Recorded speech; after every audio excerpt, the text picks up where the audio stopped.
The call that changed everything. The call that changed his life. I called her, but she didn't answer. Once, then again, but this time, her phone was switched off. I sank into my thoughts. My mind turned into a storm. Why did she cut the call? Why didn't she speak? Why did she turn off her phone? Every question crashed against the walls of my heart and came back unanswered. The day passed, but my anxiety didn't. Every time I opened my phone, the same cold sentence echoed. The number you have dialed is out of coverage area. My heart, too, felt out of coverage. The prison of thoughts. During those same days, school exams had begun.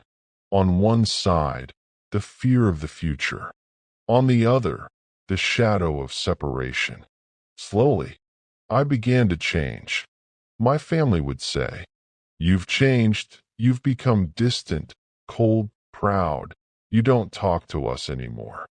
But they didn't understand that in her absence, the whole world looked colorless to me.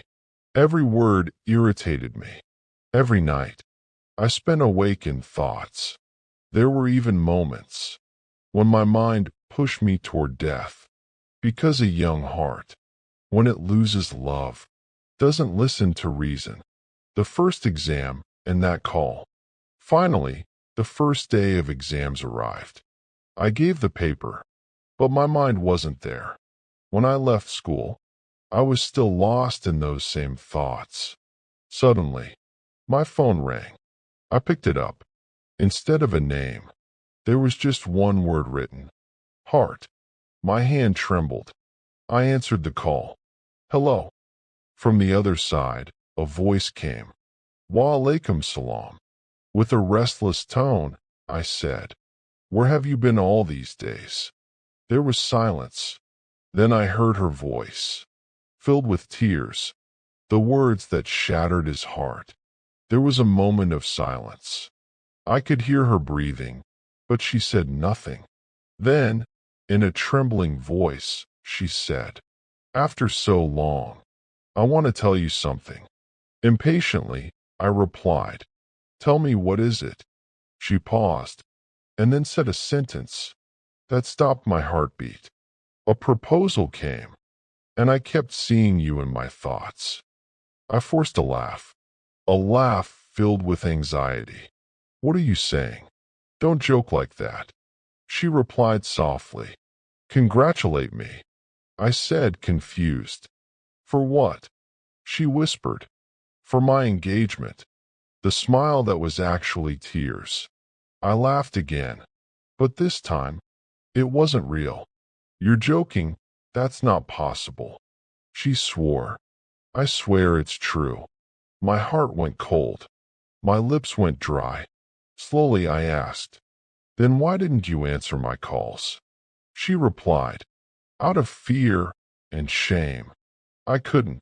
My voice broke. "Ah, why did you do this to me? I wish you had talked to me. I wish you hadn't accepted this decision." She said quietly, "It wasn't my fault. My family decided." The last sentence.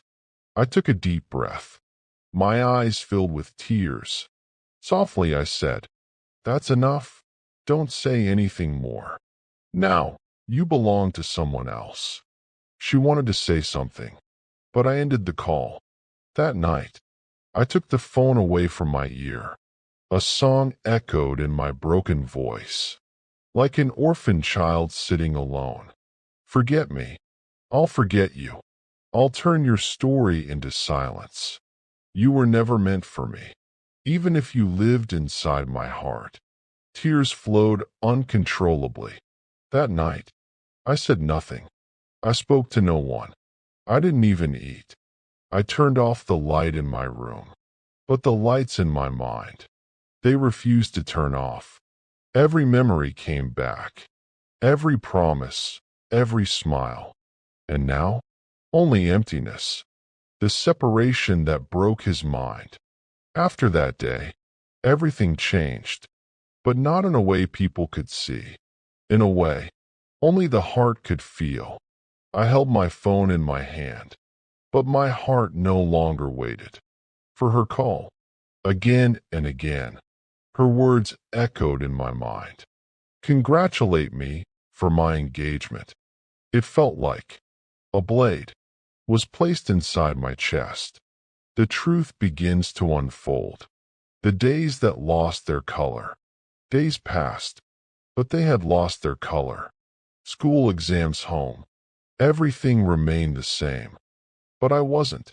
My family would look at me and say, "Are you still thinking about those old things?" But they didn't understand. Some things don't remain just thoughts. They become part of your life. One last call, or not. One night, I picked up my phone. Her name was still there, but my finger refused to move. My heart whispered, "Don't call. She belongs somewhere else now." But my feelings said otherwise. Caught in this battle, I turned off my phone, and for the first time, I accepted it. She is no longer mine. A defeat hidden behind a smile. The next days, I smiled in front of people, but inside, there was a silent defeat. Every smile was fake. Every word felt meaningless. Even at home, I would sit lost in thoughts. My mother would ask, "Son, what has happened to you?" And I stayed silent, because some pains are not meant to be spoken, only endured. The last memory. One day, I passed by the school, that place where we used to talk. I stopped there. The wind was blowing. Leaves were falling. In my heart, I said, "You really left?" And I remained here as your shadow. My eyes filled with tears. But this time, I didn't cry. I just became silent. When silence becomes pain. After that day, my life became even quieter. But this silence wasn't peaceful. It was the silence of a broken heart. Every morning, I walked toward school, but my feet weren't going there. My mind was somewhere else. A place that now existed only as a memory, not a presence. An unexpected truth. One day, I heard from a friend. She left a long time ago. I looked at him, confused. Left? Where? He lowered his head. Don't ask about her anymore. It's not good. My heart stopped. But who can silence the heart? The door of reality. I couldn't stop myself anymore. I walked toward her house. My heartbeat was so loud, as if every step was striking against my old memories. I knocked on the door. An old man came out. His eyes were red, as if he had cried for a long time. Softly I asked, how is she?" The man fell silent, then lowered his head. The words that destroyed everything. He said quietly, "She is no longer with us." I laughed, but that wasn't laughter. It was the sound of a broken heart. "What are you saying?" He replied, "She left a long time ago. She was sick, very sick." It felt like a stone had been placed on my heart, the truth behind the silence. I stepped back. The world began to spin around me. Every word she had ever said echoed in my mind. A proposal came. Congratulate me. But now I understood. She didn't just leave me. She left life. A silent breakdown. I sat down in front of her house. I didn't speak. I didn't see anyone. Only tears flowing endlessly. In my heart, I whispered, "If you were truly mine, why did you leave so silently?" But there was no answer. The truth slowly revealed. The old man stood beside me, his silence heavier than words. After a moment, he said, "When you used to call her, she was already very ill." I asked in a trembling voice, "Why didn't you tell me?" He lowered his head. "She made us promise.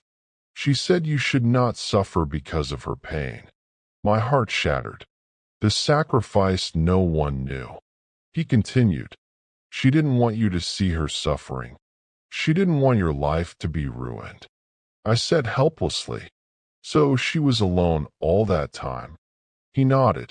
Her final message. The old man went inside and returned with a small piece of paper.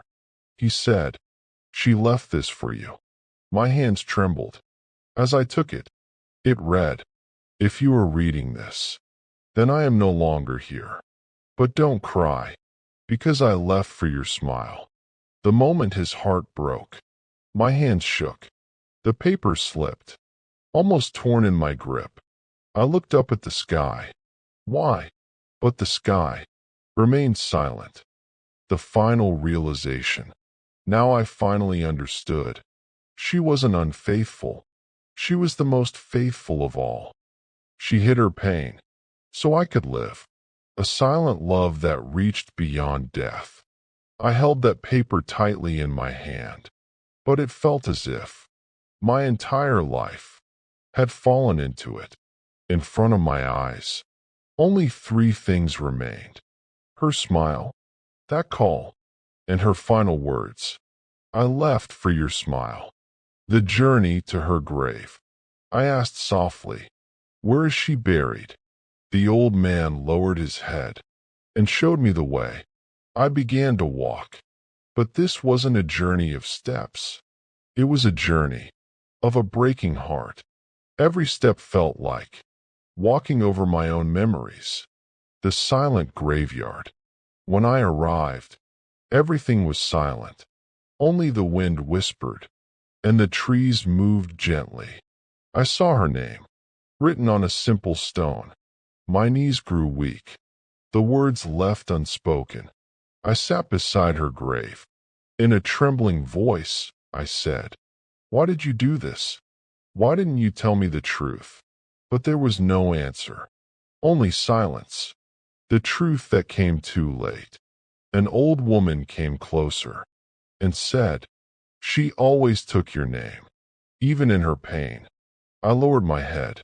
She continued, "She used to say, if he finds out I'm sick, his life will stop." My heart broke again. The last tears. I placed my hand on the soil of her grave. Tears began to fall. "You left, but you left me here alone." The wind grew slightly stronger, as if it wanted to answer, but couldn't. The love that never ends. I sat there. No tears left. No words left. Only a silent heart. And a pain. Without a voice. The wind touched gently, like her final presence. Still remained. The heart's final confession. Softly I said, "I thought you left me." But you were with me all along. I looked at the sky. You disappeared from my eyes, but never from my heart. A memory that became life. Years passed, but not a single day went by without remembering her. In every smile, I heard her voice. In every silence, I felt her presence. Even now, sometimes I visit her grave, not to cry, but to say, "I'm still here, and so are you." The greatest truth of life. Now I understand. Love is not always meant to be seen. Some loves are only meant to be felt. She taught me one thing. True love never leaves. It only changes form. The final message. If someone truly loves you, they will never leave you, even if they disappear from this world. Because some people don't die, they become memories. The end.